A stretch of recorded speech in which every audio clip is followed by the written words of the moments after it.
out of these 3,000 people who are giving the interview, more than 600 people are direct students of Sarthi IAS. Compared to this method of getting elected, this exam is much easier. Let's just understand the structure of this exam. In my opinion, the toughest exam in the country right now. This is your most important decision in life. Believe me, spend time in knowing what to do first. And जब इस साल का result आएगा अभी 25 अप्रैल को, I am very confident that all of you will get to see the effort that we have put in and the effort that these people have put in. Hello and good evening and welcome to session 1 of this beginner's kit. I am Dr. Shibin Chaudhary. If you can see and hear me, please write yes in the comments and we'll get started. A very good evening to all of you. Hope you're all doing well. आज का हमारा agenda क्या है उसकी बात करते हैं. So this is the start of the beginner's kit. This is the first session of the beginner's kit. Firstly, I'd like to apologize because this had to start on Monday. But I'm taking it today because I've not been well. I still have a bit of fever, but theek hai, it's much better now. Yeah. So the idea here today is to talk about the exam in detail and to talk about what we're going to have in front of us in the next 1.5 or 2 years, depending on when you're giving your attempt. ये session English में रहेगा. मैं सारी बातें आपको explain करूंगा. एक बात आपको शुरू में ही बता देता हूं that this is the first session, it's not the last session. ये सिर्फ पहला सेशन है. इसके बाद हमारे कम से कम 9 और सेशंस प्लान्ड हैं ताकि हमें डिटेल में इस एग्जाम के बारे में समझ आ जाए. But this is the first session. This is where we start off, right. तो आज के सेशन में ब्रॉडली हम एग्जाम को समझेंगे. मैं एक दो चीजें बोर्ड पे लिख देता हूँ, राइट. इस सेशन ये सेशन चलेगा कैसे? ये सेशन ऐसे चलेगा कि first I have some things to say, right. So first I will tell you whatever I have to tell you. I would want you to absorb it. And ideally, I would also want that you make notes out of it. Because ये ऐसी चीज है जो आपको अपनी पूरी UPSC journey में काम आएगी, ठीक है. Once this is done, I want you to absorb this information. I think it will take me 1 hour to deliver what I have to deliver. इसके बाद I will ask you to ask your queries. Queries कैसे पूछनी होंगी कि I will give you a timer of 3 minutes. मैं board पे ही एक 3 minutes का टाइमर चलाऊंगा एंड इस टाइम पे मैं चैट ओपन कर दूंगा. तो जो भी क्वेश्चंस दिखने हैं इस टाइम पे आप चैट में लिख सकते हैं. मैं आपको रेकमेंड करूंगा कि आप अपने क्वेश्चंस 2 बार ना लिखें. अब जो भी क्वेश्चंस आप यहाँ पे लिखेंगे after these 3 minutes, if I know it is a question that is going to be addressed in a future session. जैसे मान लीजिए आपने मेरे से पूछा how to do answer writing और मुझे पता है कि आंसर राइटिंग पे पूरा सेशन होना ही है, तो I will just tell you कि okay there is going to be a future session on this. अगर मुझे पता है कि no it's not something that we have plan to address, although I am sure ऐसा कुछ बचेगा नहीं, but still if we think यार ये कोई ऐसी चीज है जो हमने प्लान नहीं करी थी एड्रेस करने को, तो उसको मैं यहीं पर एड्रेस कर दूंगा. तो एक बार रिपीट कर देता हूं कि आज का फॉर्मेट क्या होने वाला है. आज का फॉर्मेट ये है कि firstly I have some things to tell you, वो इन स्लाइड्स में लिखिए, वो बात हम करेंगे. ये अबाउट 1 आवर तक चलेगा. 1 आवर तक आई वुड एक्सपेक्ट कि आप नोट्स बनाएंगे, चैट को बंद करके शांत रह के सुनेंगे, इन्फॉर्मेशन को ऑब्जॉर्व करेंगे. Then you have some queries. उसके लिए आपको 3 मिनट का टाइम है. 3 मिनट का टाइम है फॉर यू टू चैट में अपनी क्वेरीज लिखने के लिए. 3 मिनट में तो कोई भी एक क्वेरी आराम से टाइप कर सकता है और आप चैट बॉक्स में टाइप कर सकते हैं. इन क्वेरीज में जो मुझे पता है कि आगे चल के एड्रेस हो ही जाएंगी किसी ना किसी सेशन में, मैं आपको कह दूंगा इन पे सेशन होना है. अगर मान लो फिर भी कोई ऐसी क्वेरी बच गई जो मुझे लगता है आगे शायद एड्रेस ना हो पाए, वो मैं अभी एड्रेस कर दूंगा. Again I am reminding you this is the first session, it's not the last one. तो धीरे धीरे सारी इंक्रीमेंटली अपनी इंफॉर्मेशन बिल्डअप करेंगे. अब मैंने आज क्या अज्यूम किया है, I have assumed that all of you who are listening to me today are people who are starting out. By starting out I assume that आपने डिसाइड कर लिया है या आप डिसाइड करने के प्रोसेस में है कि आपको ये एग्जाम देना है, बट शायद आपको इस एग्जाम के बारे में बहुत ज्यादा इंफॉर्मेशन नहीं, right. So my job today is to tell you the reality of this exam in detail, the format of this exam, what comes after this exam, what is the preparation going to be like, etcetera etcetera. So हमने यही decide किया था कि आज first session है, आज आपको exam के बारे में सब कुछ समझ आ जाए. एग्जाम की स्टेजेस क्या हैं, कैसे उसको पढ़ना है, एग्जाम में एकेडमिक्स के अलावा कौन कौन सी क्वालिटीज लगती हैं, एग्जाम में जो रिवॉर्ड मिलता है वो रिवॉर्ड है क्या एक्चुअली, राइट. ये सारी बातें हम आज करेंगे. आज ये बात करने के बाद फिर हम नेक्स्ट क्या डिस्कशन करेंगे. The next discussion is going to be specific, कि जैसे इसके बाद हमारा next session will be on prelims. तो अगर हम प्रीलिम्स की बात करने लगेंगे तो हम प्रीलिम्स की फिर स्पेसिफिकली डिटेल में बात करने लगेंगे. हम स्पेसिफिक सब्जेक्ट्स की बात करेंगे, हर सब्जेक्ट की स्ट्रैटेजी डिस्कस करेंगे, करंट अफेयर्स को कैसे हैंडल करना होता है, न्यूज़पेपर पढ़ना होता है या नहीं पढ़ना होता, ये सारी बातें भी हम डिटेल में देखेंगे. But today is the beginning session where we look at everything about this exam. Firstly let me tell you a little bit about me and why I am taking this session, about what my journey has been like. पहले मैं आपको वो बताता हूँ, then we'll talk about this exam in general. Okay.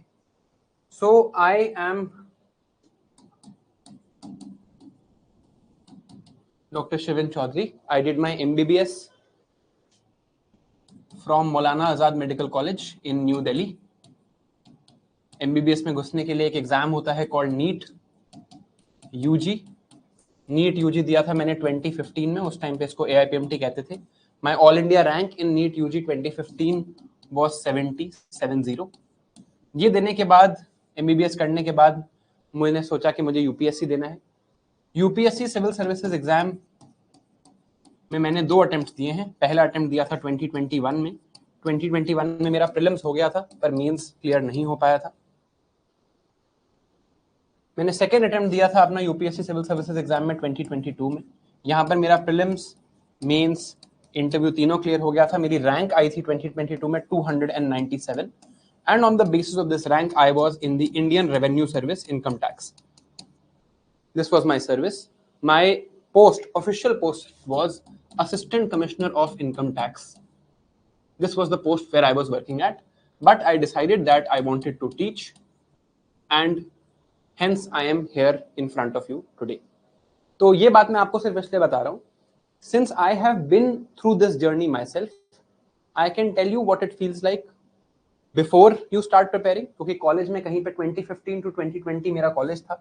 These 5 years I was in medical college.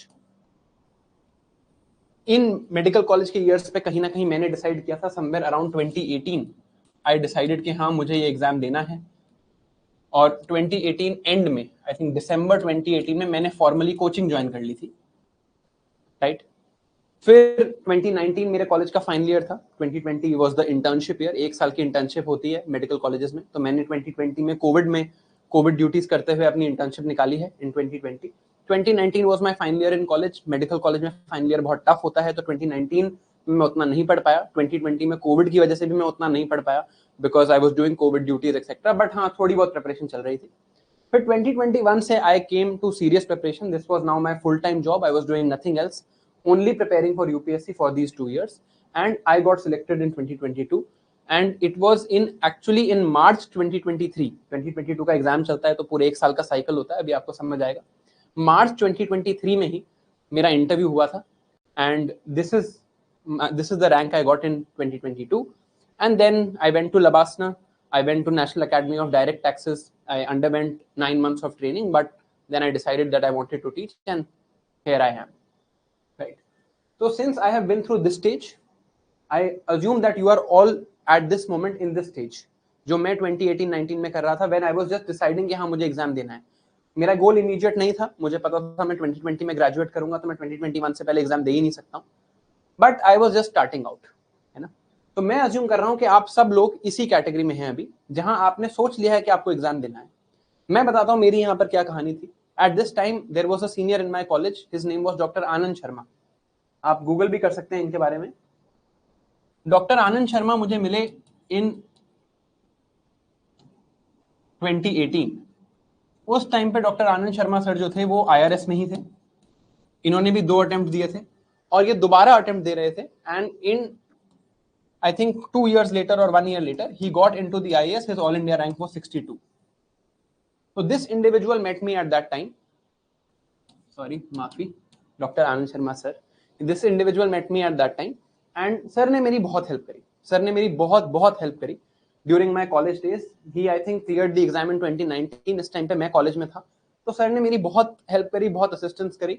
And उस वजह से मेरे को हमेशा से, at least from the starting, I knew a sort of path कि यार इस एग्जाम में आगे चल के क्या होने वाला है. कई बातें जो उन्होंने मुझे 2018-19 में बोली, मुझे तब समझ भी नहीं आई. मुझे लगा पता नहीं शायद सर ठीक नहीं कह रहे हैं, बट अल्टीमेटली आई रियलाइज कि नहीं, वो बिल्कुल ठीक कह रहे थे, राइट. और बाद में मुझे समझ आया कि वो जो एडवाइस उन्होंने उस टाइम पे दी थी, अगर मैं उसे और सीरियसली ले लेता तो शायद मेरे 2 अटेम्प्ट भी नहीं लगते, मैं एक ही अटेम्प्ट में इस एग्जाम को निकाल लेता.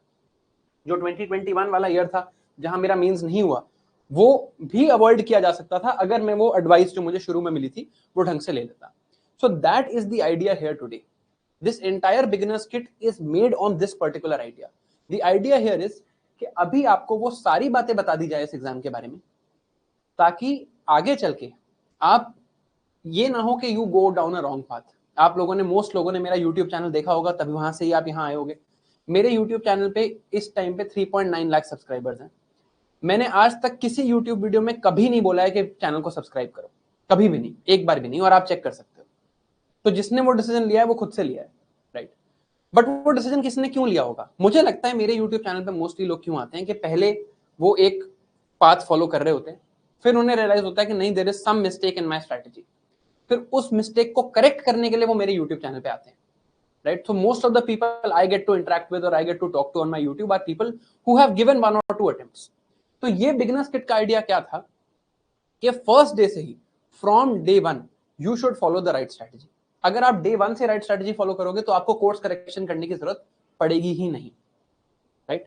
M I correct in assuming that all of you और most of you rather are in this category? आप अभी डिसाइड कर रहे हो कि आपको ये एग्जाम देना है या नहीं. आप मुझे चैट में येस और नो लिख के बता सकते हो कि आप अभी इस कैटेगरी में हो. You are just starting out, maybe you are in college or you have decided. You can write yes or no and tell me whether I'm thinking correctly or not. I'll say that you have decided that you want to give the exam, but the total amount of time you have spent studying exclusively for this exam, कि आपने और कुछ नहीं किया life में, सिर्फ इस exam की तैयारी करी है फॉर यूपीएससी सीएस, ये जो time spend studying exclusively for this exam है, this is less than 6 months. अब आप मुझे बता सकते हो अगर ये बात सच है या नहीं, कि आपने डिसाइड कर लिया है but the time spent studying exclusively for this exam is less than 6 months. मैं यही अज्यूम कर रहा हूं कि मोस्ट जो कॉमन कोहॉर्ट है वो यही है. If this is not true, अगर ये चीज ट्रू नहीं है आपके लिए, आप 6 महीने से ज्यादा लगा चुके हैं, then honestly this kit is not for you. ये किट इन्हीं इंडिविजुअल्स के लिए है जिन्होंने डिसाइड कर लिया है या ऑलमोस्ट डिसाइड कर लिया है कि उन्हें ये एग्जाम देना है, and they have spent less than 6 months studying for it. तो वो अभी स्टार्ट कर रहे हैं, तो ताकि शुरू से ही they are completely on the right track, उसके लिए किट बनाई गई है, right. Now with that in mind, let us now understand this exam. Let's start understanding this exam. Slides पे आएंगे, पहले फिलॉसफी समझते हैं, इस एग्जाम को गवर्नमेंट कराती क्यों है. देखो, almost all of you or most of you might know that this is an exam that will give you a lot of power, right? This statement is absolutely true, right? Ki you will get a lot of power. Actually, the word that is used is power. The word that should be used is a chance to participate in the governance of our great country. So पहले हम समझते हैं कि हमारी country की governance planned कैसे है. How is the governance of our country planned, फिर आपको समझ आएगा ये एग्जाम ऐसे क्यों होता है. Governance of our country is divided into 2 types. अगर आपने पढ़ा हो, I think I am sure आपने सिविक्स में पढ़ा होगा इन स्कूल, दैट गवर्नमेंट, इसका काम है governance, is divided into 3 organs. एक है लेजिस्लेचर, एक है एग्जीक्यूटिव, एक है जुडिशरी. इसमें जो ऑर्गन है एग्जीक्यूटिव, उस एग्जीक्यूटिव ऑर्गन का what is the job of the executive? The job of the executive is to implement policy, right? Legislature will make policy, executive will implement policy. So the job here is implementation. This implementation or this governance is divided into 2 parts. One part is the political executive. Political executive हैं हमारे ministers. For example, our honorable prime minister, our honorable home minister, honorable defense minister, our honorable finance minister. These are political executive. आप political executive में कैसे जाते हो? You go after being elected. आप elect होते हो, आप MP बनते हो, राज्यसभा में या लोकसभा में आप MP बनते हो और वहां से आप मिनिस्टर बनते हो. That is how you enter the political executive. The other type of executive, which is what we are trying to enter, जो दूसरा type of executive है जिसमें हम सब जाने की कोशिश कर रहे हैं, is called the permanent executive. ये जो परमानेंट एग्जीक्यूटिव है, these are who? These are civil servants.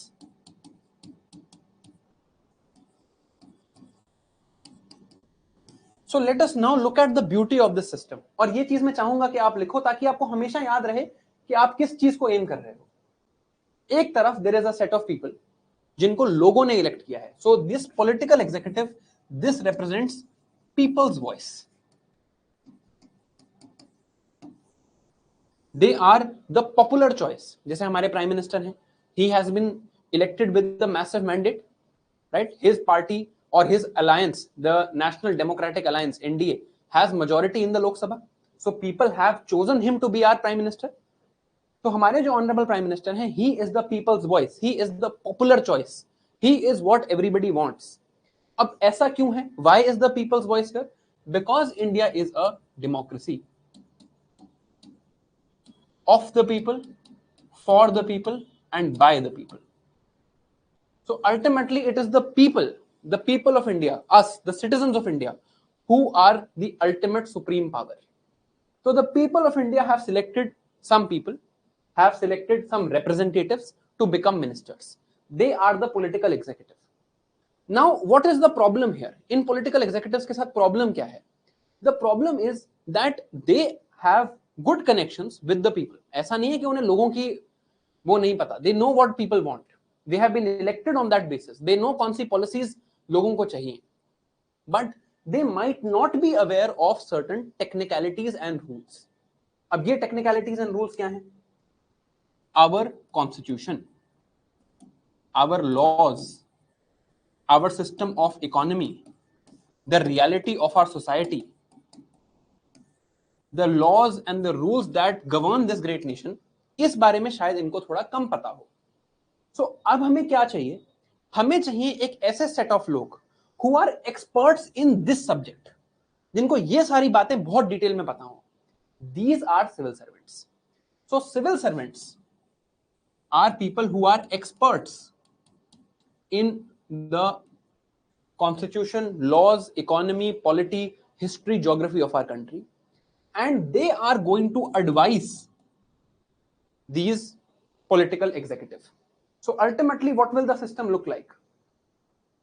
Ultimately system ऐसा दिखेगा कि there is going to be a minister. This minister knows what the people want. He is in touch with the people, or she is in touch with the people. They know what the people want. But along with this minister knowing what the people want, there needs to be a civil servant who will guide them about the rules, laws, constitution, economy, etc. Knowing these two things, the honorable minister will finally take the decision. So ultimately, people's will and rules and laws will come together. The decisions will be made here, and this would ultimately mean that the ideal of democracy is ensured. Right? ये बात समझ आई? Is this clear? What is happening? एक set of लोग हैं जिनको लोगों के बारे में सब कुछ पता है, एक सेट ऑफ लोग हैं जिन्हें कंट्री के रूल्स के बारे में सब कुछ पता है, और ये दोनों मिलके हमारी एग्जीक्यूटिव का पार्ट बनाते हैं. क्योंकि लोगों की विल बार बार चेंज होती रहती है. I might want something today I want to wear a pink shirt, tomorrow I might want to wear a white shirt. Similarly आज मैं चाहता हूं, मेरी प्रायोरिटी है कि मेरी कंट्री में एजुकेशन पे सबसे ज्यादा स्पेंडिंग हो.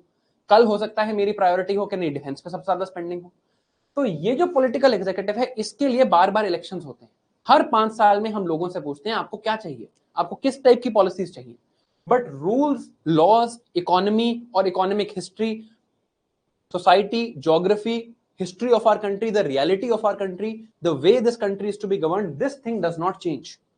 जो हमारी कॉन्स्टिट्यूशन थी 1947 में, ठीक है, उसमें अमेंडमेंट्स हुए, चेंजेस हुए, बट उसकी बेसिक फिलॉसफी चेंज नहीं हुई है आज तक, और होनी भी नहीं चाहिए. It is beautifully made.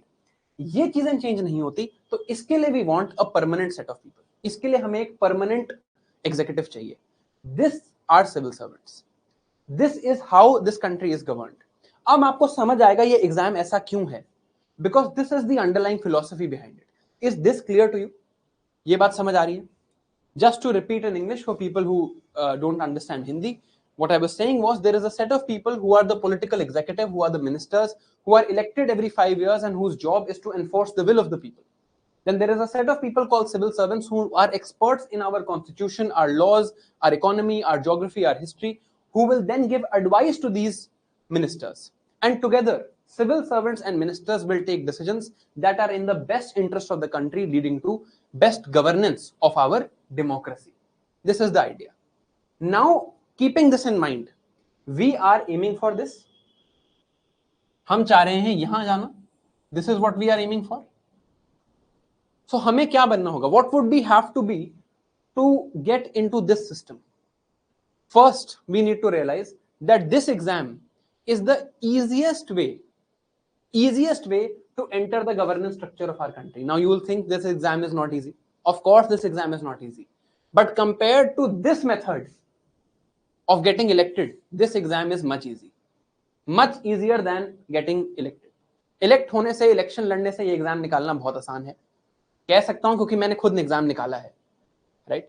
So this is the easiest way to enter the governance structure of our country. If you are someone who wants to be part of the governance structure of our country, this is the easiest way. This also tells us, this logic also tells us that we have to be experts in constitution, laws, economy, society, history, geography of India. Only then we will be worthy of entering this position. अब ये बात समझते हुए, now let me tell you a couple of other harsh realities. ठीक है? The reward that you get here, इसकी बात करते हैं कि एग्जाम निकाल के मिलता क्या है, right? Let's talk of the reward that we get.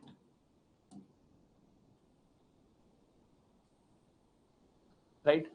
आपने ये एग्जाम निकाला, हम कोई भी एक सर्विस सिलेक्ट कर लेते हैं. For sake of argument, we will select the service of IPS. मैं IPS क्यों सिलेक्ट कर रहा हूं? हर जगह सेम हिसाब किताब है. All services have similar promotions. वो मैं आपको प्रूव भी करूंगा. I am selecting IPS to demonstrate something to you. इसका मतलब ये नहीं है कि IPS बेस्ट सर्विस है या उससे ऊपर कोई सर्विस है. सर्विसेज सारी बराबर हैं. It is on your aptitude. But just to demonstrate something to you कि ये एग्जाम है क्या, उसके लिए मैं IPS एक बार सिलेक्ट कर रहा हूं. Because I think all of us have interacted with the police at some point. कभी ना कभी हमने पुलिस के साथ इंटरेक्ट जरूर किया है. So let me select the IPS and tell you what this exam is actually, or what this exam looks like. ठीक है? देखो, when you enter the IPS, right? Let's say when I entered the civil service, I was 26 years old or 27 years old. तो हम मान लेते हैं कि you are 26-year-old who is selected and now in the IPS. ठीक है? Your post will be Assistant Commissioner of Police when you start. You will start here. ठीक है? या फिर कई कई सिटीज में there is not a commissionerate system, तो इन दो cities your post will be, starting post will be deputy superintendent of police. एक बार देख लेते हैं कि इसके नीचे कितनी वर्कफोर्स है, राइट? अगर हम पुलिस की बात करें तो वी स्टार्ट विद कांस्टेबल्स. सबसे नीचे कांस्टेबल्स होते हैं. उसके बाद उसके ऊपर there would be a head constable. उसके ऊपर देयर वुड बी अ सब इंस्पेक्टर. उसके ऊपर there would be an inspector.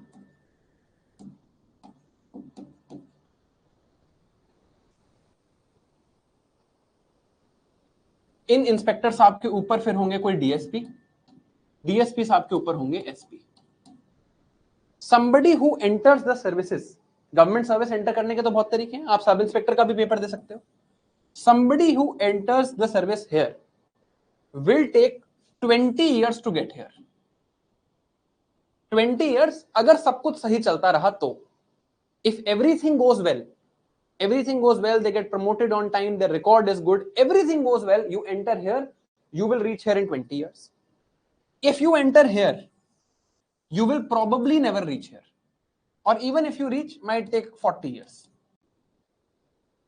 Okay, this is the promotion system. If somebody starts and enters with the state civil services, state PCS भी आपने सुना होगा.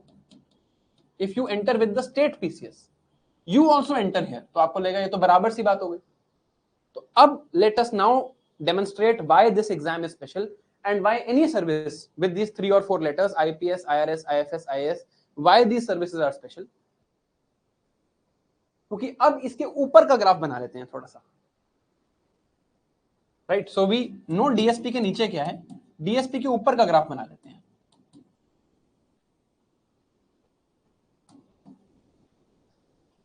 Right. अगर आप स्टेट सर्विसेज में आते हैं, यू एंटर दिस पोजीशन, आपने स्टेट पीसीएस दिया और आप डीएसपी बन गए। To get from here to here is a journey of 15 years. ठीक है, यहां से यहां पहुंचने की जर्नी 15 ईयर्स है, राइट। अगर आप आईपीएस बन के आए, the journey to enter from here to here is 4 years, and this is the difference. जब तक ये 15 ईयर्स पूरे होंगे, आप ये और इसके ऊपर एक और लेवल भी पहुंच चुके होंगे, एंड जो इसके नीचे की हायरार्की है वो तो आपने देखी ही है। That is why this exam is so special, and it's not just about the IPS. Like I told you, my post in the IRS was exactly similar. This is Assistant Commissioner of Police. I was Assistant Commissioner of Income Tax. Right? अगर आप ये same IAS के लिए देखेंगे, तो there are नायब तहसीलदार, then तहसीलदार, then SDM, then DM. तो आप SDM पे स्टार्ट करते हैं. With the IAS, you start with the SDM, and it takes you 4 to 6 years to become DM or DC of a district. अगर आप state services से आएंगे तो you will start here, but to get here it will take 20 years. और यही difference है, this is the difference between the state services and any other services. अगर आप स्टाफ सिलेक्शन कमीशन से आते हैं, so you will enter here, you will enter here, और यहां पहुंचने में अगेन 12 ईयर्स लग जाएंगे आपको। तो गवर्नमेंट में अगर आपको पॉलिटिकल एग्जीक्यूटिव छोड़ के परमानेंट एग्जीक्यूटिव में एंट्री करनी है, तो इससे ऊपर कुछ नहीं है। This is the highest possible entry level in any government service whatsoever. इससे ऊपर की कोई एंट्री लेवल नहीं है। नाउ दिस सीम्स ग्रेट, ये तो बहुत बढ़िया बात है। अगर ऐसा है, then of course this is something that everybody wants. जिसको भी गवर्नमेंट में जाना है, this is the jewel of government exams, the queen of government exams. Why? Because this is the highest possible entry level. इसके ऊपर enter करना possible नहीं है, राइट? अगर इससे ऊपर एंटर करना पॉसिबल नहीं है, तो सबको इसमें घुसना है। Everybody wants to be here. If everybody wants to be here, then there will be huge competition, right? तो अब मैं आपसे पूछता हूं, आपके हिसाब से what is the number of serious aspirants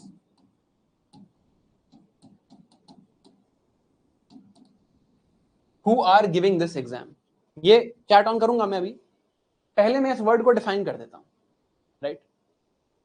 final seats, selection की अगर मैं सीट्स की बात करूं in this exam are about 1000, depending on every year. इस साल 979 है, लास्ट ईयर 1100 थी, बट अराउंड 1000 ये नंबर रहता है। हर साल 1000 सिविल सर्वेंट सिलेक्ट होते हैं। इसमें of course various categories will be there, etcetera etcetera. इसमें अगर मैं जनरल कैटेगरी की बात करूं, तो अगर आपको आईएएस में जाना है, again I am just writing on the basis of general category, you need a rank in the top 80। अगर आपको आईपीएस में जाना है, you need a rank in the top 250। अगर आपको आईआरएस में जाना है या आईएफएस में जाना है, you need a rank in the top 90। ज्यादा फर्क नहीं रहा अब आईएफएस आईएएस के बीच में। अगर आपको आईआरएस में जाना है, you need a rank in the top 300। And of course there are other services, but आप यहां से ब्रॉडली एक आइडिया लगा सकते हो, राइट? तो हमें पता है कि जनरल कैटेगरी में to get here, this is the sort of rank that is needed. Of course various other services and various other categories are also there. अब क्वेश्चन आपसे ये है कि how many serious aspirants are there as per you? ये question पूछने से पहले मैं सीरियस एस्पिरेंट वाली टर्म को डिफाइन कर देता हूं, राइट? एस्पिरेंट्स ना यार बहुत कैटेगरीज के होते हैं। एक एस्पिरेंट की कैटेगरी होती है जेबीपीएस। जेबीपीएस इज जस्ट बिकॉज पापा सेड, कि पापा ने बोला एग्जाम दे दो तो आप दे दोगे, राइट? हो सकता है आपका सिलेक्शन भी हो जाए, but it's not something you want, right? Serious aspirant एक और कैटेगरी होती है यहां पर, अनसीरियस एस्पिरेंट। व्हाट इज अनसीरियस एस्पिरेंट या नॉन सीरियस एस्पिरेंट? वो पूरे टाइम आपको यूपीएससी की बात करते हुए मिलेंगे। They will be talking about the exam incessantly, कि ये क्वेश्चन आया था, ये देखा था, न्यूज़पेपर पढ़ लो, इकोनॉमिक सर्वे आया, बजट आया, डिस्कशन करेंगे, देखो रील देखते हैं, है ना, ये this is the characteristic defining feature. इन लोगों ने अपनी लाइफ में जितनी भी रील्स देखी हैं उसमें सबसे ज्यादा एक ही रील देखी है, power of IAS, power of IPS, royal entry, IAS getting saluted, DM versus MLA, etcetera etcetera. ये है वो category, right. And then we come to the final category, serious aspirants. मेरे हिसाब से anybody is a serious aspirant who is spending at least 40 hours per week studying for this exam if they are not doing any other job. अगर वो किसी job में नहीं है और 40 आवर्स पर वीक वो एक्चुअली पढ़ रहे हैं। Now this 40 hours per week is does not mean कि आप टेबल पे बैठे हो for 40 hours per week. This means productive outcome for 40 hours per week, ठीक है। या फिर अगर वो जॉब में है तो 20 hours per week. Other than this, अगर मैं बात करूं एक सीरियस एस्पिरेंट की, who is a serious aspirant, there are some other characteristics that I would assign. Of course, one characteristic is time, how much time you spend on this examination. Let's say one characteristic of time, I would say 40 hours per week in general. Second is someone who has a plan, who knows what they are going to do. Let's say for the next 2 months, they already know what they are going to study. उन्हें आज मैं पूछूं तो वो बता देंगे कि अच्छा सर अगले 2 महीने में मैं आज ये पढ़ूंगा, कल ये पढ़ूंगा, फिर ये सब्जेक्ट होगा, फिर ये सब्जेक्ट होगा, etcetera etcetera. They don't wake up every day and make a plan. Of course you strategise, plan भी कहीं ना कभी बना होगा, बट ब्रॉडली उन्हें अगले 2 मंथ में पता है उन्हें क्या करना है। And the third characteristic here is of these people that whatever is, let's say whatever they have done in the last 2 months, जो उन्होंने last 2 months में किया है, they know it. Let's say इन्होंने last 2 months में history पढ़ी है, तो ऐसा नहीं होगा कि इनको पूरी हिस्ट्री रटी हुई होगी, but broadly they would know. एक आधा फैक्ट किसी को भी भूल जाता है, कॉन्सेप्ट्स नहीं भूलेंगे, आइडियाज नहीं भूलेंगे, जो पढ़ा होगा बता सकते होंगे कि हाँ मैंने ये पढ़ा था, इतनी रिवीजन करी थी, इतने आंसर्स लिखे थे, इतने टेस्ट लिखे थे, और ये चीजें रह गई हैं। This is how I define a serious aspirant. This I want you to write down and keep this in front of you till you are giving this exam. जब तक आप इस साइकिल में हो, आप ये चीज अपने सामने रखो। अब नंबर्स मैं आपको बता देता हूं इस एग्जाम में। आई एम ऑल्दो अगर आपको ये नहीं भी पता तो मैं अभी इस बारे में बात करूंगा। There are 3 stages. First is prelims, then is mains, then interview, and finally you will get selected. How many people are giving the prelims? Prelims तो कोई भी दे सकता है, prelims देने में तो कोई दिक्कत नहीं। About 5 lakh people are giving the prelims. How many people are giving mains? 13,000 people are giving mains. How many people are then called for the interview? 3,000 people are called for interview. How many get selected? 1,000 get selected. अब prelims से भी पहले एक stage है, there is one stage before the prelims which is filling of the form. Filling of the form. Form कितने लोग भरते हैं? Form approximately 10 lakh people are filling. तो 10 लाख लोग फॉर्म भरते हैं, प्रीलिम्स के सेंटर तक ही उसमें से आधे पहुंचते हैं, फिर मेंस देते हैं 13,000 लोग।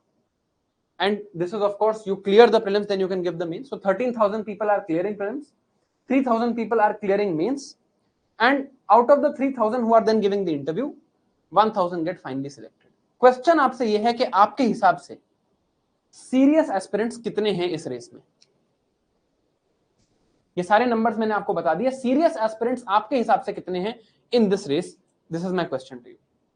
Before I answer this question, let me give you a lesson in thinking. If anybody is clearing prelims, अगर किसी का prelims clear हो गया, if anyone is clearing prelims, they are reaching to this stage, they are definitely serious, right? You cannot clear even one stage of this exam without being serious. If out of 5 lakh people you are in the top 13,000, you are definitely serious. So we know from this that number of serious aspirants will definitely be greater than 13,000. Just telling you how to estimate things, right? then there will be some serious candidates who will not be able to clear prelims, right? ऐसा तो नहीं होगा कि अगर आप serious हो तो आपका prelims हो ही जाएगा. It is possible that you are very serious, still something goes wrong in prelims, right? So number of serious aspirants is somewhere some multiple of this.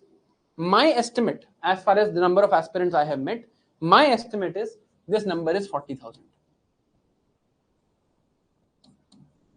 This is again an estimate arrived through a complex formula, but 40 to 50,000 is what I think would be a serious number. That number of people giving mains into 3 are serious, right? There are 40,000 people.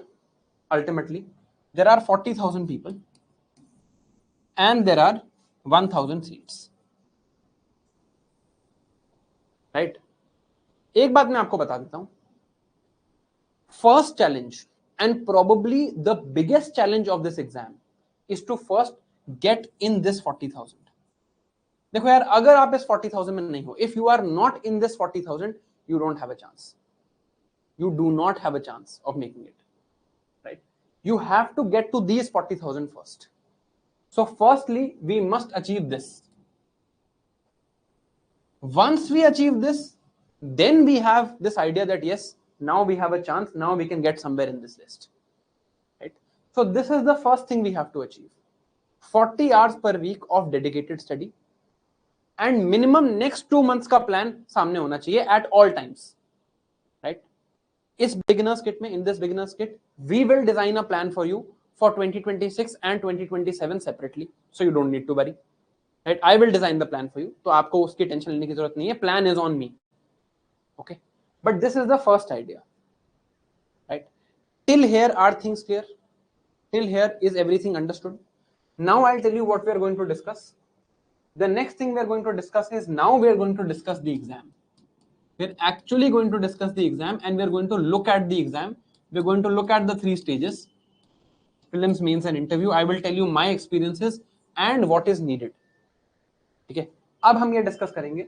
But यहां तक, अभी तक हमने क्या समझा है? Why, what we have understood till now is why the government conducts this exam, how is the exam conducted, and what is the level of competition. Why this exam is the easiest way to enter government or the best way to enter government, right? All of these things we have understood till now. Till now, what I have said, is it clear? Now we'll talk about the exam in general. All right, great.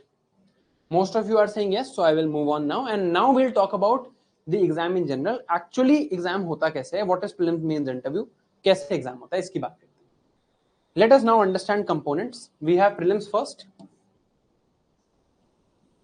Then we have mains. Then we have interview. When you fill the form, आप form भरते हो to sit for prelims exam. How many people fill the form? Around 10 lakh people will fill the form. How many people will sit for prelims? Only 5 lakh will sit for prelims. बाकी लोग आते ही नहीं. क्यों नहीं आते? If you don't go to the exam center, आपका attempt count नहीं होता है, right?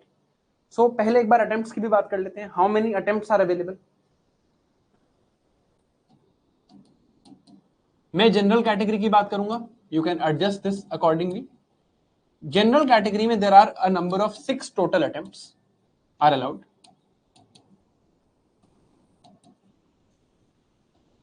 Up to the age of 32. So there are 2 conditions.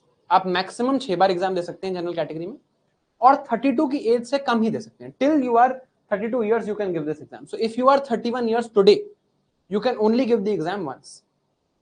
Because if you are more than 32, you cannot give this exam in general category. Why has the government made it like this? Because the retirement age is fixed. Your retirement age is 60 years.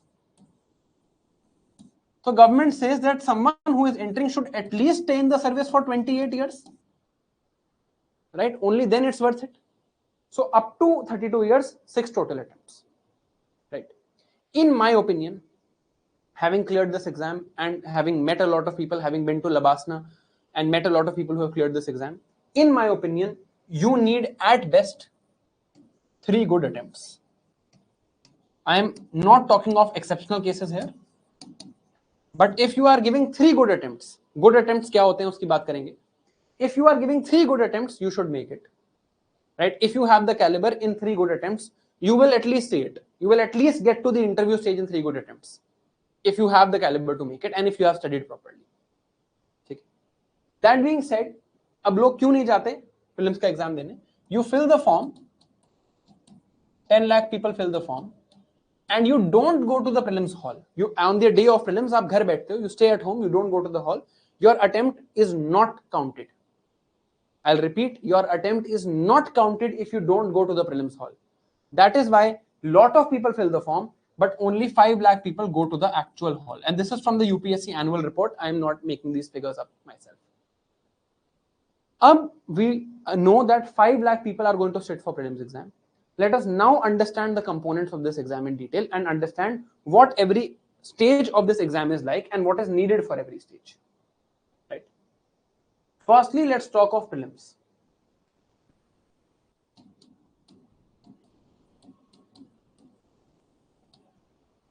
Prelims is divided into 2 papers on the same day.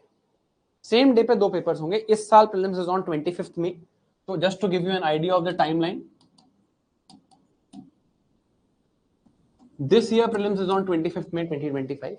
It is divided into 2 papers. One is general studies paper. This is an MCQ based paper. There are 100 questions. For every correct response, you get plus 2 marks. For every wrong answer, you get minus 0.66. And for everything that you skip, you get 0. For solving this paper over these 100 questions, the time you get is 2 hours. So there are 120 minutes in this paper. You will get 100 multiple choice questions, 4 options each. If you get an answer correct, you get 2 marks. If you get it wrong, you get minus 0.66. If you skip, you get 0. Okay.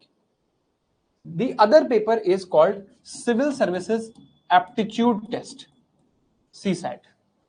CSAT is also an MCQ based paper. Here there are 80 multiple choice questions. For every correct answer, you get 2.5 marks.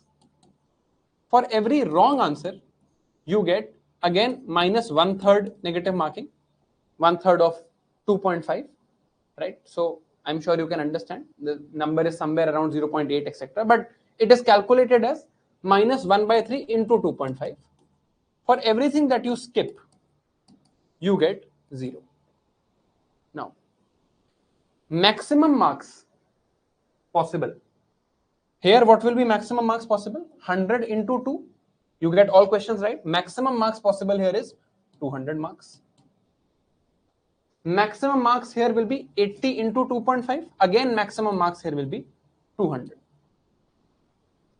In Civil Services Aptitude Test, in CSAT, you are only to get 1/3 marks. This is a qualifying paper. आपको 200 divided by 3, 66.66 marks लेने हैं. This is the number you need to qualify CSAT. If you get 66.67 or you get 166.67, there is no difference between these. आपको सिर्फ ये exam CSAT qualify करना है. All you have to do is qualify this paper, right? Merit is not decided here. Merit is decided here. अब इस paper की बात कर लेते हैं, GS और general studies paper. GS paper 100 questions into 2 marks each. For every correct answer, you get plus 2. For wrong answer, you get minus 0.66. For skip, you get 0.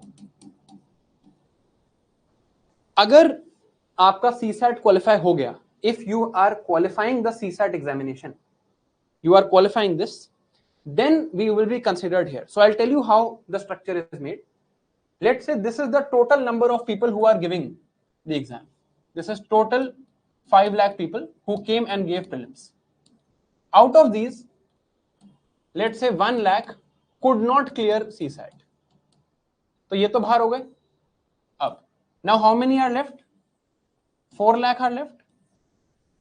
For these 4 lakh, UPSC will create a list on the basis of GS marks. आपके यहां पर कितने marks आते हैं?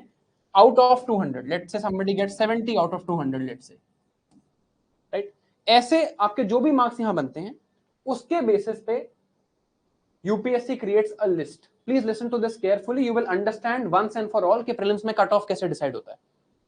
This is what I am telling you. तो एक list बनाई जाएगी 1 2 3 4 ऐसे करके लोगों के नाम लिखे जाएंगे. लेट्स से यहाँ पे लिखा जाता है मेरा नाम शिवन, बिकॉज मेरे मैक्सिमम मार्क्स हैं प्रीलिम्स में. My marks are let's say 180, ऐसे किसी के 120, 100, किसी के 90, किसी के 30, किसी के 10, ऐसे एक पूरी लिस्ट बना दी जाएगी यूपीएससी के द्वारा. किन लोगों की लिस्ट है ये? These are people who have cleared CSAT. This list is made. Then obviously every category will have its own list, right? But अभी हम assume करते हैं कि कोई categories नहीं है. Category इसके ऊपर लगा सकते हैं. You will understand the logic also. अभी let us assume there is no category, right? Everybody is in general category and 13,000 people have to give the paper from general category. Let's assume this to understand the process, है ना? तो UPSC कैसे list बनाएगा? Wherever on this list number 13,000 is there, UPSC will create a line like this. UPSC will draw a line like this at wherever number 13,000 is there. ये ऐसे एक line बना देगा UPSC. Everybody who is above this line will go and give means. Everybody who is below this line will be deemed not qualified for means. Everybody above this line deemed as qualified for means. Everybody below this line deemed as not qualified for means. And ये जो 13,000th person होगा, this person here, whatever marks he has gotten in the general studies paper, these marks will be deemed as cut off. In marks को कह दिया जाएगा ये prelims का cut off है. So UPSC does not decide the cut off by itself. It creates a list like this. It creates a line. 13,000th person के जो marks हैं वो कट ऑफ है. Everybody above these marks will go and give the means. Everybody below this will be deemed not qualified for means. Is this arrangement clear? समझ आया ये marks कैसे आ रहे हैं? कट ऑफ कैसे बन रहा है? पेपर कैसे हो रहा है? CSAT general studies. Is the idea clear? अब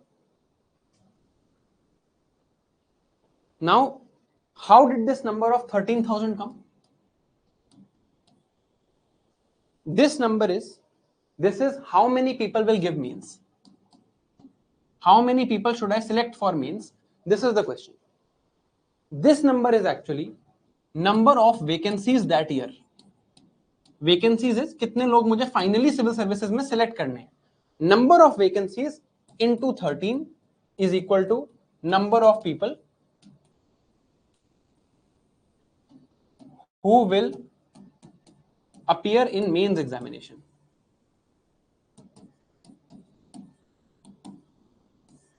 So let's say number of vacancies was 1,000. So I came to this number as 13,000. This formula is fixed. This number is fixed. This number keeps changing every year. If there are only 700 vacancies, then 10,000 people will give mains. Simple. Or you multiply 700 by 30. This is the idea. तो government को क्या चाहिए? Government ने decide कर लिया है that we will first decide how many people we have to select, number of vacancies. उस slide पे वापस जाते हैं तो शायद क्लियर हो जाएगा. Number of vacancies, government says number of vacancies is 1000.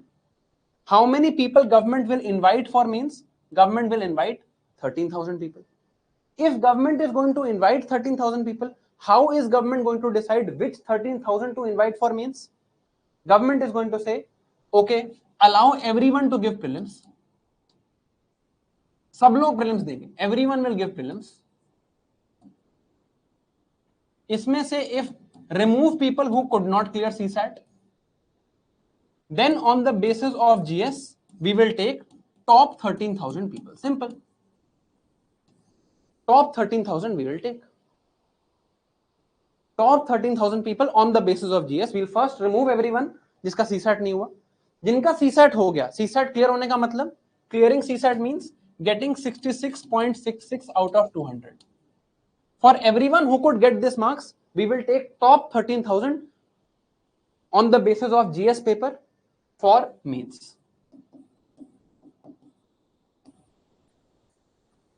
अब समझ आ गया? I hope now it's clear. This is the idea. This is how you decide how many people will be there in mains.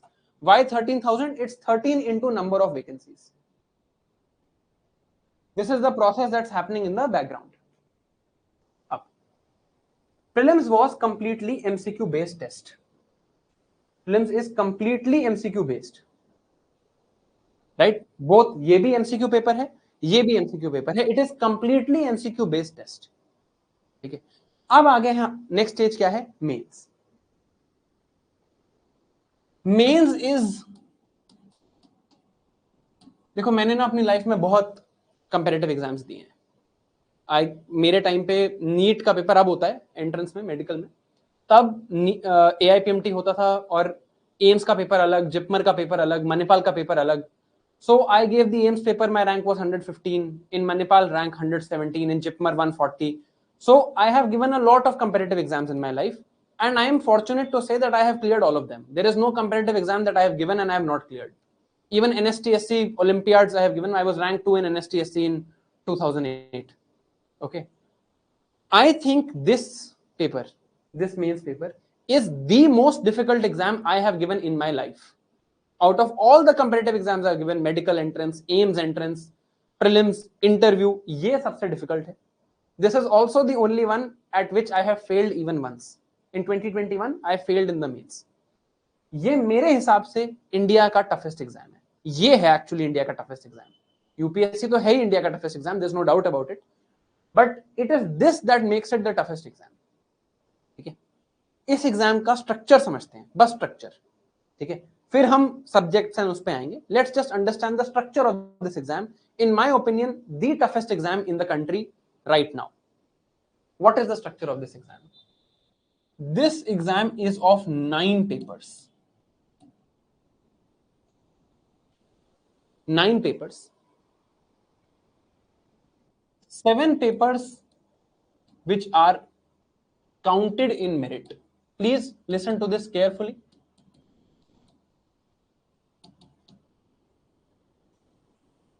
2 papers that are only for qualifying. ठीक है? तो 9 papers होने हैं आपके. 7 will be counted in your merit, 2 will be qualifying. Okay. How many people are giving mains? 13,000. कैसे होता है exam? These 9 papers are all subjective papers. They are all subjective papers. ठीक है, ये बात हो गई. कैसे दिखते हैं ये पेपर्स, ये मैं आपको आज ही दिखाऊंगा. Today let us focus on understanding this exam in detail, then we can move on from there. These are all subjective papers. This year mains exam is going to start, I think, on 26th August. So this is the timeline. Generally in August ending or September first week it starts. So May we have given prelims. In September we will give mains. Okay. Now, how is the exam actually happening? Friday, Saturday, Sunday. यहाँ पे exam start होता है.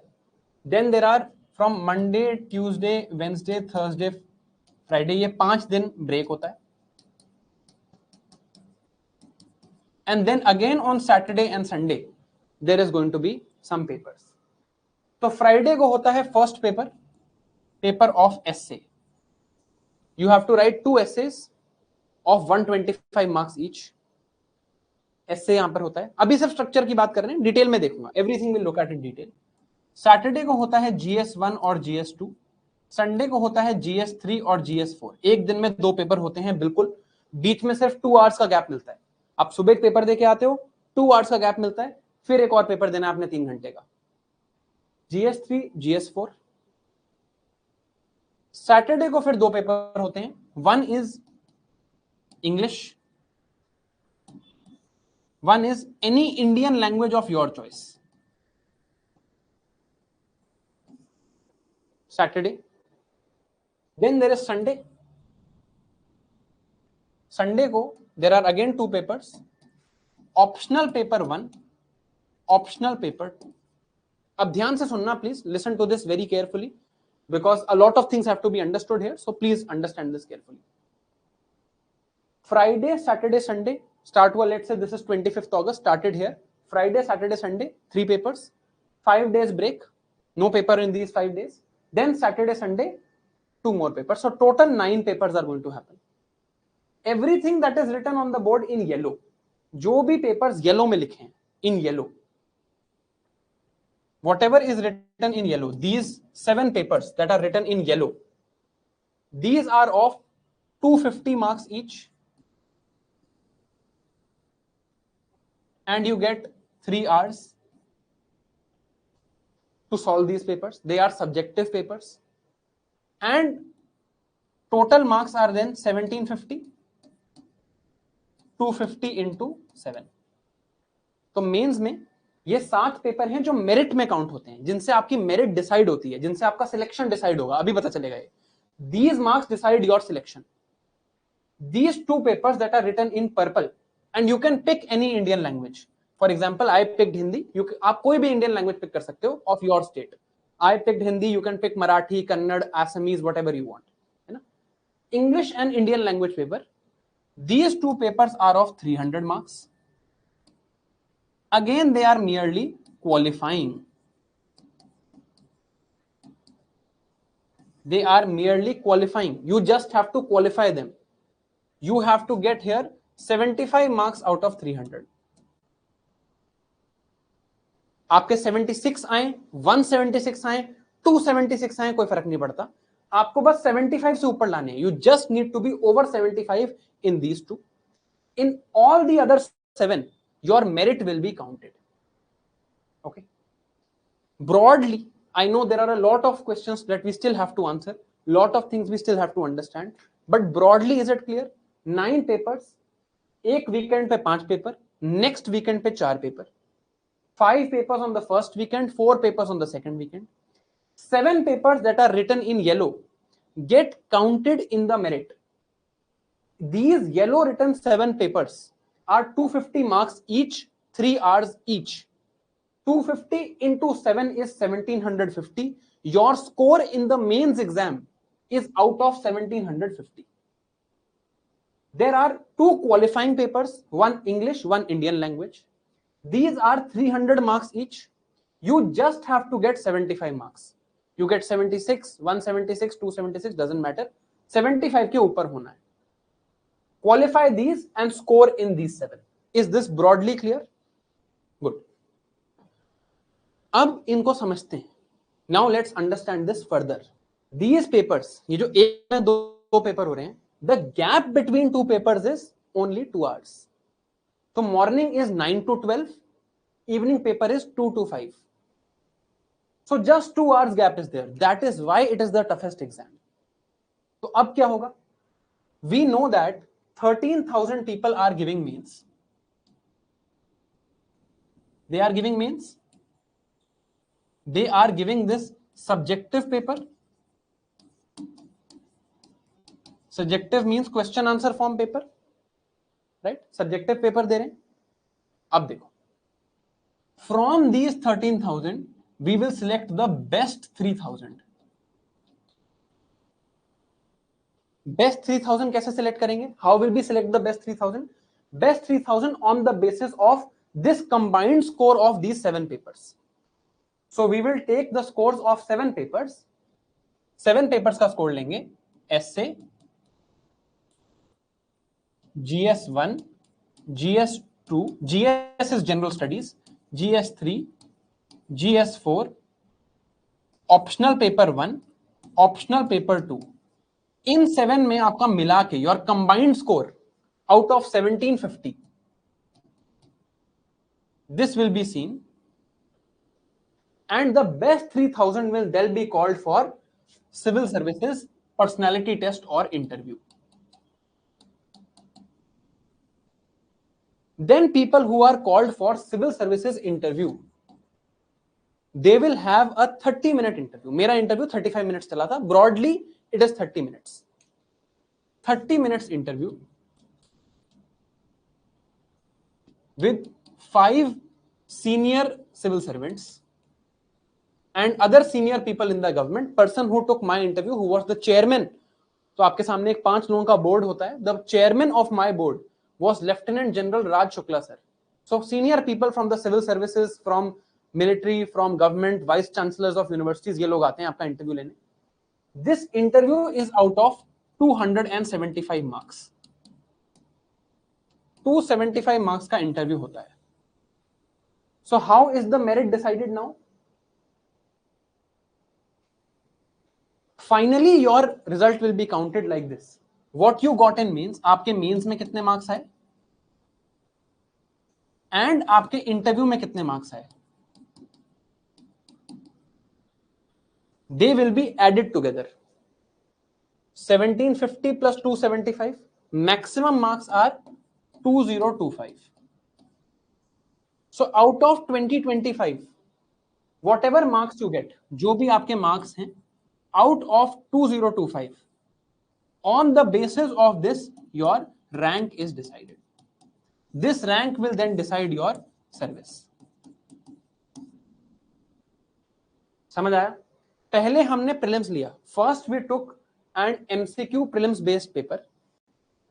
We took the best 13,000 here on the basis of general studies.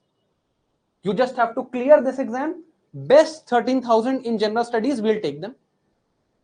Best 13,000 on the basis of prelims will give mains. You have to clear these 2 papers, qualify these 2 papers. Then the best 3,000 on the basis of these 7 papers, we will take them. Best 3,000 on the basis of these 7 papers. Then we will call the best 3,000 for interview. We will give all of them 30 minutes for the interview, and we will give them marks out of 275. Then out of these best 3,000, you combine the marks, mains marks and interview marks, and whoever gets the most marks, then you make their rank. When do the interviews happen? Interviews happen from the month of January to April. जैसे आज भी कुछ मेरे 3 students का interview था. Today 3 students have given the interview who are directly my students. Just to tell you a little bit, तो अभी जनवरी to April interview चलेंगे और अप्रैल 20th को लास्ट इंटरव्यू है of this year. Last year का paper था. तो if I talk of the paper of 2024 civil services exam 2024, इसका प्रीलिम्स हुआ इन जून, इसका मेंस हुआ इन सितंबर, इसके इंटरव्यूज चले फ्रॉम जनवरी टू अप्रैल 2025 और इसका रिजल्ट आना चाहिए ऑन 25 अप्रैल 2025. तो आज भी इंटरव्यूज चल रहे हैं. ये पिछले साल के, राइट? ये प्रोसेस आपको समझ आ गया? फिर आगे चलते हैं. Process of selecting best 13,000 from prelims, asking them to give mains, best 3,000 from mains, asking them to give interview, taking 30-minute interview, giving marks out of 275, combining these 2 marks out of 2025, then deciding rank. On the basis of rank, giving everyone a service. ये चीज clear हुई? अब last year का जो civil services exam था उसके अभी interviews चल रहे हैं, right? So 3,000 people are giving the interviews of civil services exam 2024. एक चीज आपको मैं यहां पर बताना चाहूंगा. ऑफ कोर्स यहां पर भी 3,000 लोग पहुंचे होंगे. 3,000 people would have reached this stage. और अभी 25 अप्रैल को with in 1 month the result will be in front of all of you. तब आपको ये बात दोबारा रियलाइज होगी, बट मैं आपको अभी इसका एक टीजर बता देता हूं. Out of these 3,000 people who are giving the interview, more than 600 people are direct students of Sarthi IAS, because we have mastered the idea of the mains exam. हमें पता है ये एग्जाम्स यहां पर कैसे क्लियर होते हैं.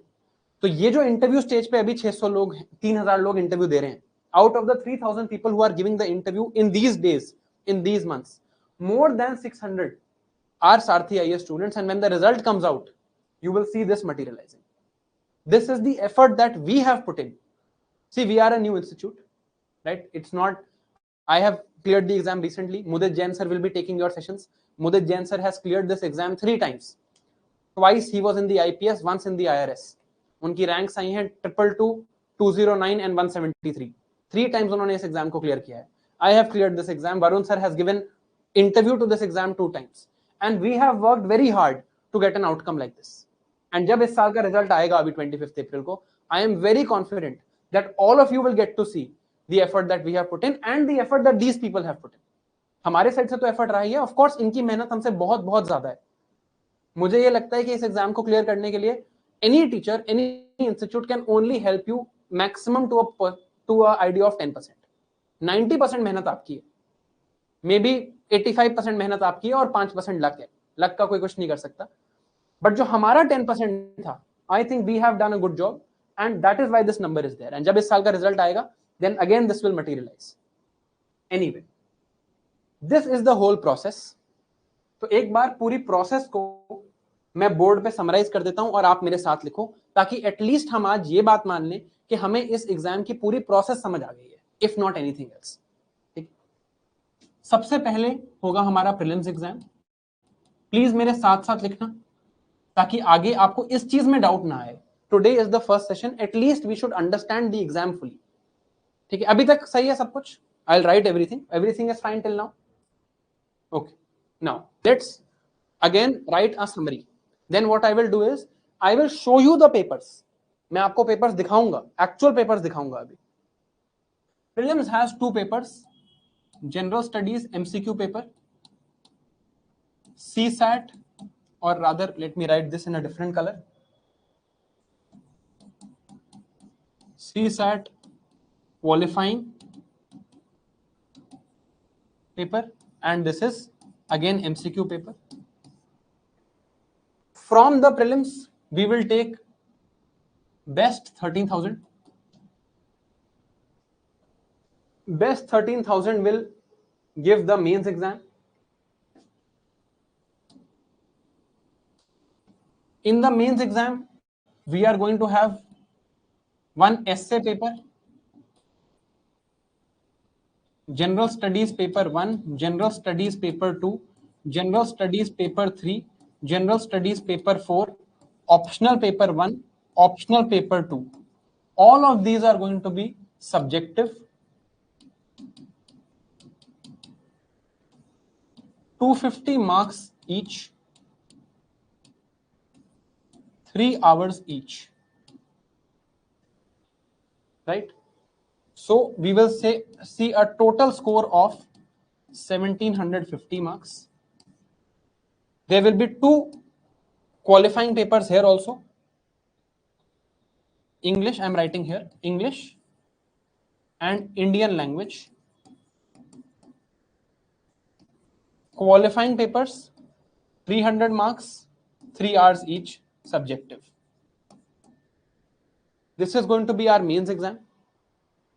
After this we are going to have the best 3,000 that are going to be taken for interview.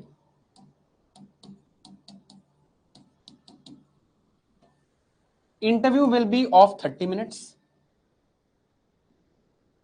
30 minutes interview, 275 marks total out of 275 marks. On the basis of these 2 scores, this and this, 2025 will become the maximum marks, and on the basis of this we will assign rank.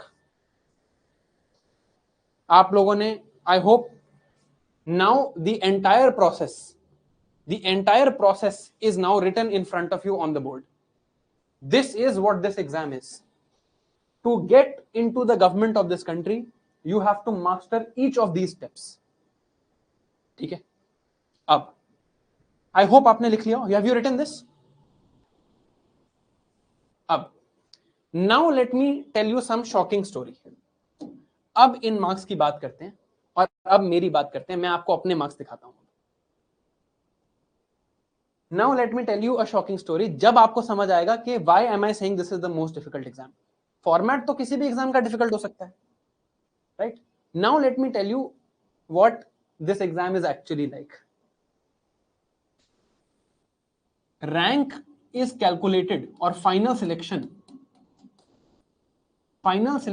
into UPSC civil services examination is calculated on the basis of two things: marks in mains and marks in interview. Total maximum marks you can get is 2025, है ना? Mains के 1750 marks, interview के 275 marks, इनको combine करते हैं and you can get maximum you can get 2025 marks. चलो, अब आपके साथ एक गेसिंग गेम खेलते हैं. my rank in this exam in 2022, so fairly recent, 2 साल पुरानी बात है, was 297. How many marks do you think I had? Let me now share a shocking story. My marks out of 2025 were 970. क्या distribution है इनका? यहां पर marks थे 775, यहां पर मार्क्स थे 195. ठीक है, ये मार्क्स आए हैं मेरे फाइनल मार्क्स 970 आउट ऑफ 2025. ये बात शॉकिंग नहीं है? अगर इस 970 को मैं इसमें 11 मार्क्स बढ़ा देता हूं, लेट मी इंक्रीज 11 मार्क्स, तो rank 297, marks are 970. If marks are 981, rank is 190.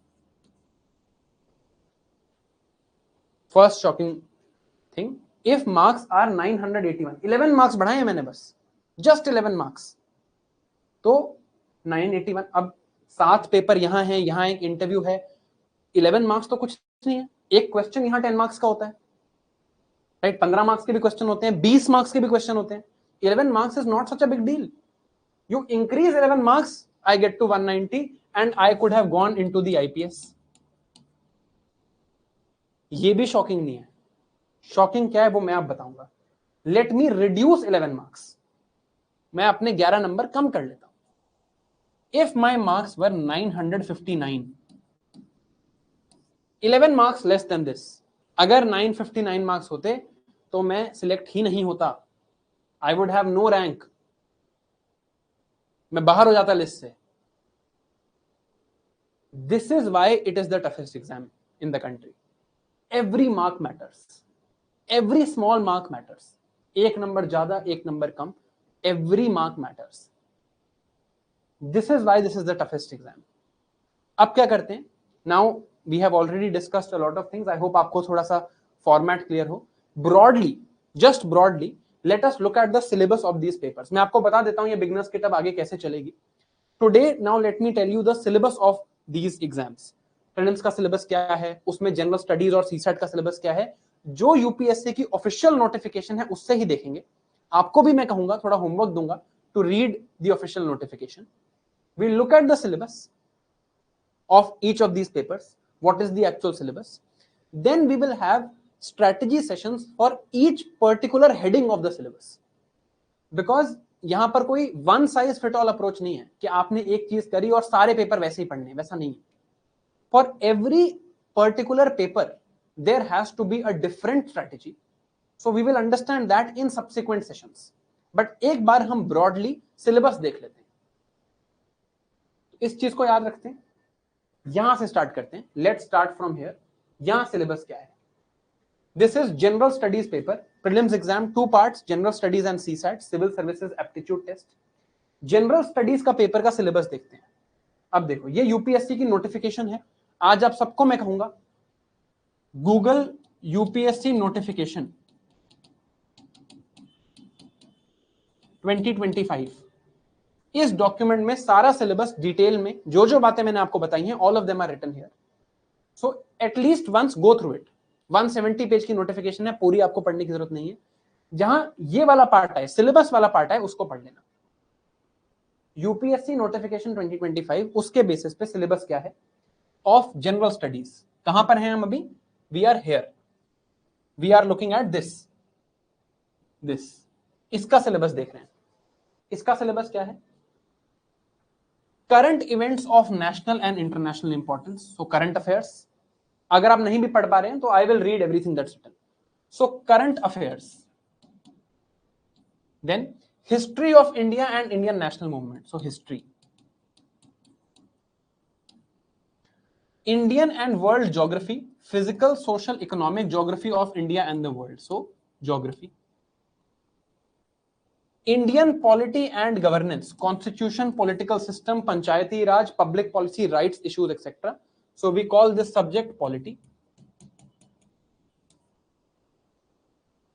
Economic and social development, sustainable development, poverty, inclusion, demographic, social sector initiatives. So we call this subject economy of India. General issues on environmental ecology, biodiversity and climate change. We call this subject environment. Last is general science. लिखा यहां पर general science है, but in last 10 years questions have come not only from general science but also from technology. तो इस syllabus को हम कहते हैं science and technology. So prelims में these are the 7 subjects that we have to deal with. अब ये जो history है, this history is further classified into ancient history, medieval history, modern history and art and culture. But वो subdivision है. Broadly अगर आप देखोगे these are the 7 subjects. Out of these 7 subjects, ये जो 3 black में highlighted हैं, economy, environment and science and tech, these are the 3 subjects I teach here. These are the subjects that I teach in Sarthi IAS. Okay. ये syllabus देख के समझ आया? अब हमने क्या डिस्कस किया है अभी? प्रीलिम्स के जीएस पार्ट के जो एमसीक्यू पेपर है 200 मार्क्स का, उसका सिलेबस हमने देखा है. Clear? Yes, recording will be available to all of you, don't worry यार, है ना? समझ आया? This is that paper. Okay, अब देखो, प्लीज चैट में यस नो के अलावा अभी कुछ मत लिखो. There are a lot of things for me to explain. If you spam in the chat right now, I will not be able to answer, and I will give you time. Don't worry. This is general study, so geography, polity, economy, history, science and technology, environment, current affairs. Second part देखते हैं हम. Let's look at now this syllabus. ये जो qualifying paper है CSAT, इसका syllabus अब हम देख रहे हैं. इसका syllabus कैसा है? This syllabus is broadly made of 3 things: English, logical reasoning. English भी नहीं लिखना चाहिए, rather it is made of 3 things. One is RC, reading and comprehension. Comprehension के questions आते हैं. LR, logical reasoning के questions आते हैं. Logical reasoning and mental ability. And third is quant. Quant is basically maths. So mental ability, maths and English, these are the 3 things. तो अगर आप यहां देखोगे, so comprehension, interpersonal skills including communication skills, logical reasoning, problem solving and decision making, mental ability, basic numeracy मतलब maths, ये 3 चीजें आती हैं. यहां पर देखो क्या लिखा है, the paper 2 of civil services preliminary examination will be a qualifying paper with minimum qualifying marks fixed at 33%. Like I told you, you are only supposed to get 33% marks out of these 200 here. Right? This is the idea.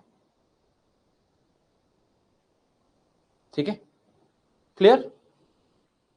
RC, LR, quant. These 3 things, basically English and maths. This is CSAT. This is this part. अब आते हैं यहां पर. In this particular set, ये जो optional paper 1 and optional paper 2 है, this is a subject that you have to select. आपकी choice है, आपको अपना optional subject खुद select करना है मेंस में. My optional subject was anthropology. We will have one complete session on how you are supposed to select the optional subject. Mark my words, this decision, you can select any subject. There are a list of 20 plus optionals that UPSC has given. You can choose any optional of your choice. Doesn't matter who you are. Even if you are an engineer, you can pick law.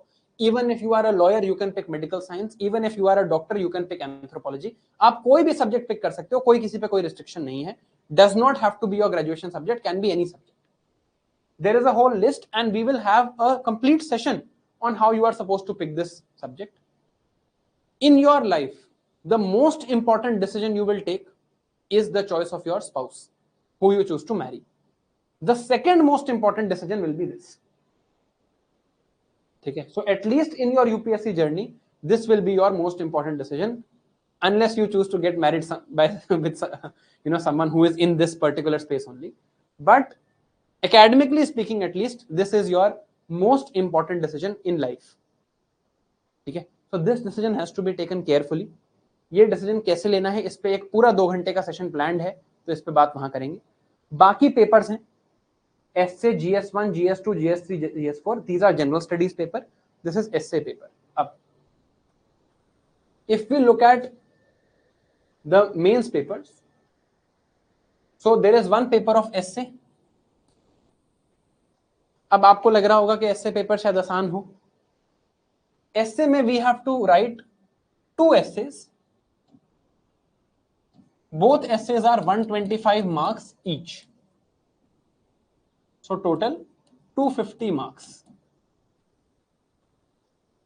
Let me tell you the topic of the essay I wrote, जिस paper में मैं select हुआ हूं. I got good marks in this paper. 122 marks आए थे मेरे essay में. Let me tell you what essay I wrote.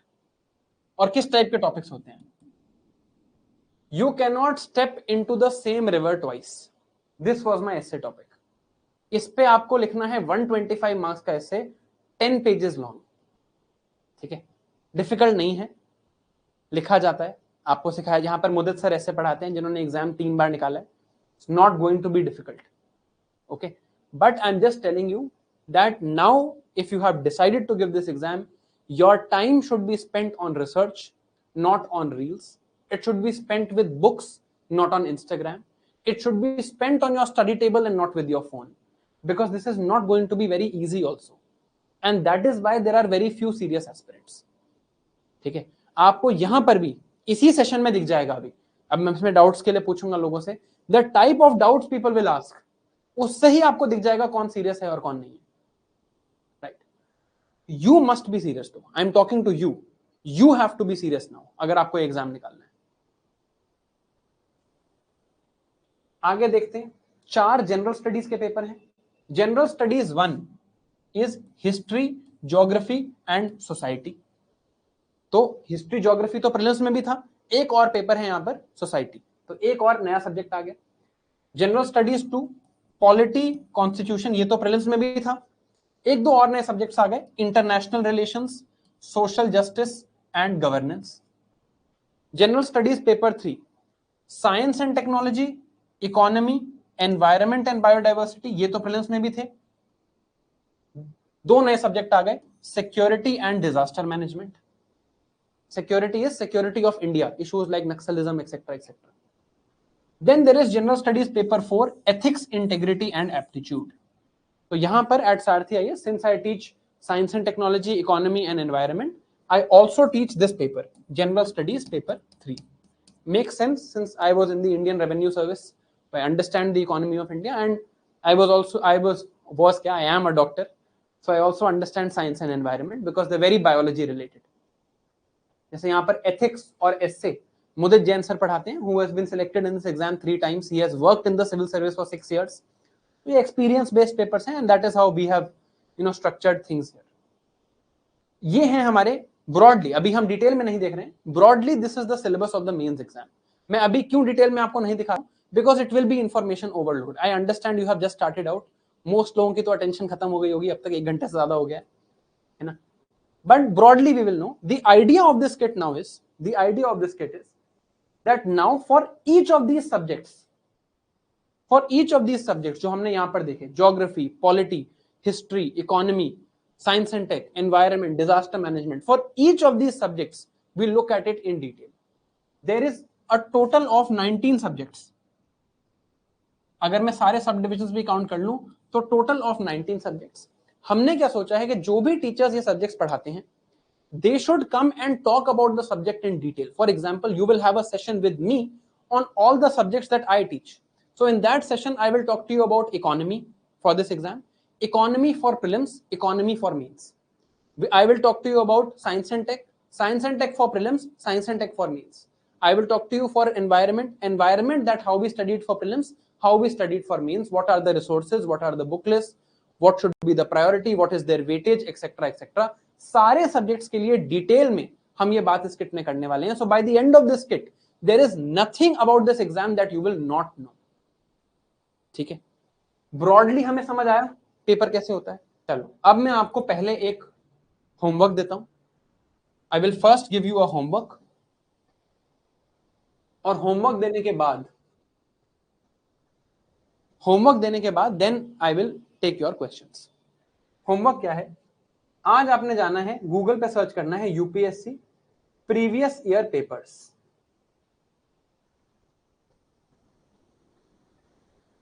सिर्फ यूपीएससी की ऑफिशियल वेबसाइट पे जाना है, don't trust any other website. Previous year question papers UPSC, ये ऑफिशियल वेबसाइट है यूपीएससी की, इस पे जाना है. Once let's wait for it to open. Once this open, this is UPSC official website. यहां पर आपको ये टैब दिखेगा प्रीवियस ईयर क्वेश्चन पेपर्स. इसमें स्क्रॉल करके यूपीएससी वाले पेपर्स ढूंढने हैं. Civil services mains examination 2024. अब इसमें ये सारे ऑप्शनल्स के पेपर दिए हुए हैं. पहले agriculture, anthropology, botany, chemistry, economics, ये सारे ऑप्शनल सब्जेक्ट्स हैं. ऑप्शनल, इनमें से कोई एक पेपर आप सिलेक्ट करोगे, इनको भूल जाना. Don't look at these right now. इनको भी देखेंगे, अभी नहीं देखेंगे. नीचे जाएंगे, ये ऑप्शनल पेपर्स हैं. बहुत सारे ऑप्शनल सब्जेक्ट्स होते हैं. यहां पर आएगा हमारी काम की चीज. यहां देखो क्या लिखा है, जनरल स्टडीज एंड जनरल. यहां पर हैं पेपर्स ऑफ जीएस 1, 2, 3, 4. यहां पर है एसए का पेपर. आपका होमवर्क आज क्या है? इन पेपर्स को, इन पीडीएफ्स को पढ़ना कुछ नहीं है, एक बार खोल के देखना. एंड ट्रस्ट मी, आज ही फैसला हो जाएगा कौन सीरियस एस्पिरेंट है और कौन नहीं. Today only it will be decided who is a serious aspirant and who isn't, because 90% people will not do this. I was also told to do this by Anand sir. I didn't do it for 2 months. Then I wasted my 2 months. ठीक है, this is your homework. If you stick with it, you will know you are serious. If you don't, you will know you are not serious. क्या करना है? Paper पे click करना है. जैसे ये जनरल स्टडीज पेपर 1 है, तो यहां पूरा पेपर खुल जाएगा. Just read the questions. General studies paper 1 में क्या आता है मेंस में? History, geography and society. Questions बस रीड करने हैं, कुछ नहीं करना, डरना नहीं है, देख कुछ पढ़ना नहीं है, कुछ समझना नहीं है. एक बार एक आइडिया लेना है. जैसे पहला क्वेश्चन क्या है? Underline the changes in the field of society and economy from Rigvedic to later Vedic period. So of course this is a question on history of India, ancient history, Vedic period की हिस्ट्री पूछी है. Second question देखो, estimate the contribution of Pallavas of Kanchi for the development of art and literature of South India. तो ये भी एक history का question है. Third question, what were the events that led to Quit India Movement, point out its results. 10 marks का question है ना. तो ये क्वेश्चन क्या है? Again a question on history. Fourth question, what is sea surface temperature rise, how does it affect the formation of tropical cyclones. अब ये क्या है? ये ज्योग्राफी का क्वेश्चन है. फिफ्थ क्वेश्चन देखो, why do large cities tend to attract more migrants than smaller towns, discuss in light of conditions in developing countries. ये society का क्वेश्चन है. ऐसे आपको सारे क्वेश्चन बस रीड करने हैं. Just read once, that's it. ये आपका होमवर्क है. आपको ब्रॉडली अगर आप एकदम स्टोरी बुक की तरह भी रीड करोगे तो हाफ एन आवर से ज्यादा टाइम नहीं लगेगा. 4 क्वेश्चन तो मैंने आपके सामने अभी रीड कर दिए. बस इतना, उनको रिसर्च नहीं करना है, गूगल नहीं करना है, पढ़ना नहीं है. Just read, right, so that you get an idea. दूसरा होमवर्क बताता हूं. इसी पेज पे, ये जो यूपीएससी का प्रीवियस ईयर पेपर्स का पेज है, इसी पेज पे थोड़ा और स्क्रॉल करेंगे. यहां पर हमने क्या देखा था? सिविल सर्विसेज मेंस एग्जाम, ऐसे ही सिविल सर्विसेज प्रीलिम्स एग्जाम भी दिखेगा। और स्क्रॉल करते जाएंगे, सिविल सर्विसेज प्रिलिमिनरी एग्जामिनेशन, इसमें देखो दो पेपर हैं, general studies paper 1, general studies paper 2।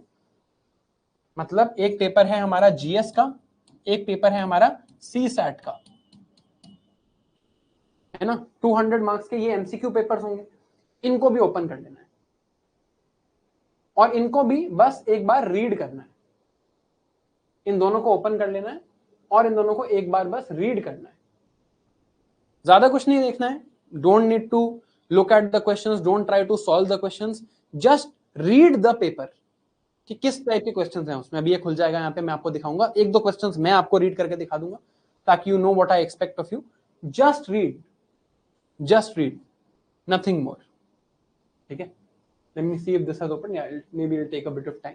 So broadly the idea is you just have to read these. जो भी यहां पर लिखा है उसको एक बार रीड कर लेना है, इसके बियॉन्ड कुछ नहीं। सीसैट में इंग्लिश और मैथ्स के क्वेश्चंस होंगे तो कई बार आपको लगेगा कि यार मैं सॉल्व करके देख लेता हूं, don't do it, it's not required at the moment, ठीक है। Reading is important, reading is broadly important, ठीक है। तो ये पेपर्स मैं आपको दिखाता हूं अभी कैसे रीड करना है, how are you suppose to read. जैसे ये सिविल सर्विसेज का जनरल स्टडीज का पेपर है, हिंदी इंग्लिश दोनों में होता है।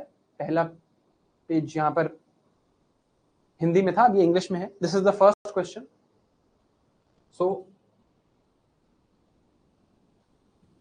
देखो फर्स्ट क्वेश्चन क्या कह रहा है, atmosphere is heated more by incoming solar radiation than terrestrial radiation.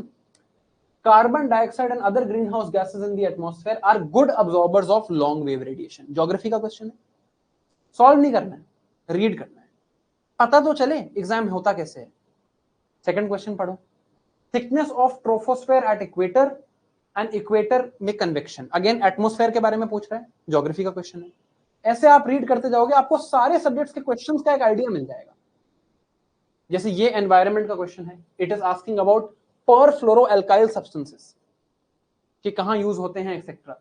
ये पी फैमिली के बारे में पूछा है, अगेन एनवायरनमेंट का क्वेश्चन है, बायोडाइवर्सिटी का क्वेश्चन है। ऐसे हमें सारे questions, all of these questions we have to just read once.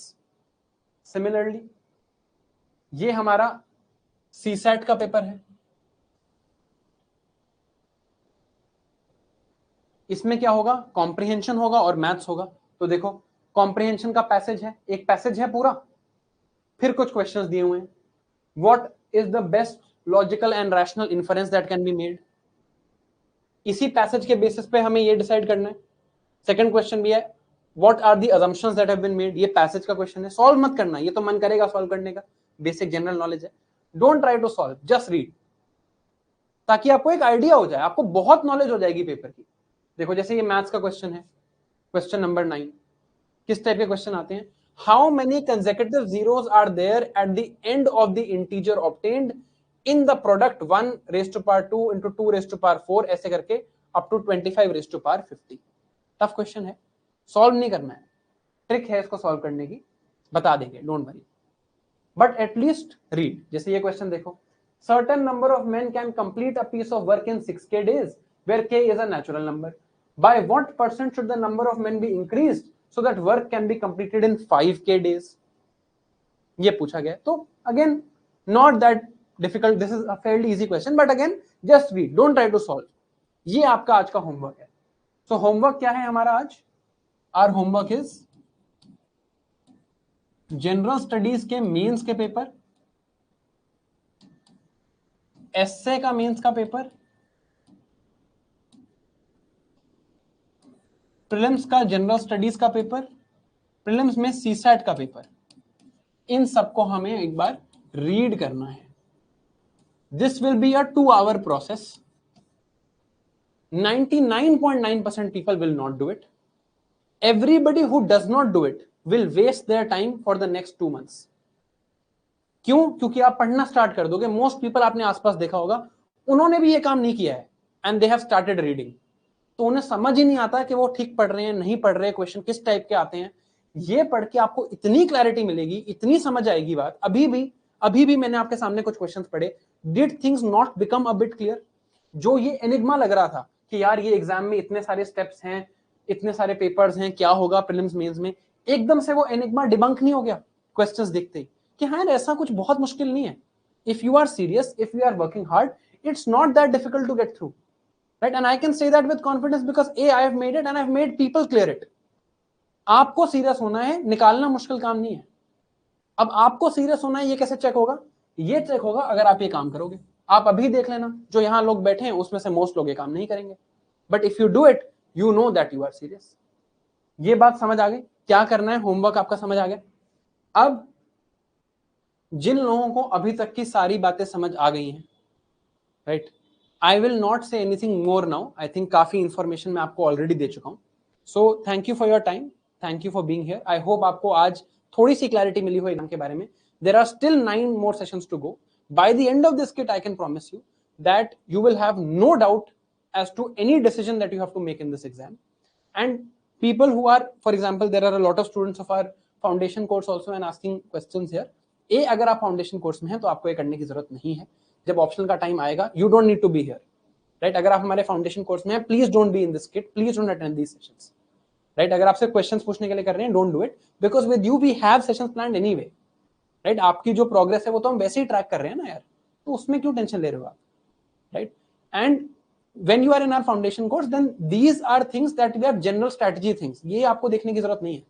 आप पढ़ाई करो, संडे को टेस्ट दो, आंसर्स लिखो, that's what matters, right? But anyway, there are 9 more sessions to go. By the end of this kit, we will ensure that nothing is left. ठीक है, कि कुछ भी नहीं बचा हो. ठीक है. So thank you for your time. I hope you are at least a bit more clear about how this exam is working. And by the end of this kit, it will become even better. So thank you and a very good evening to all of you.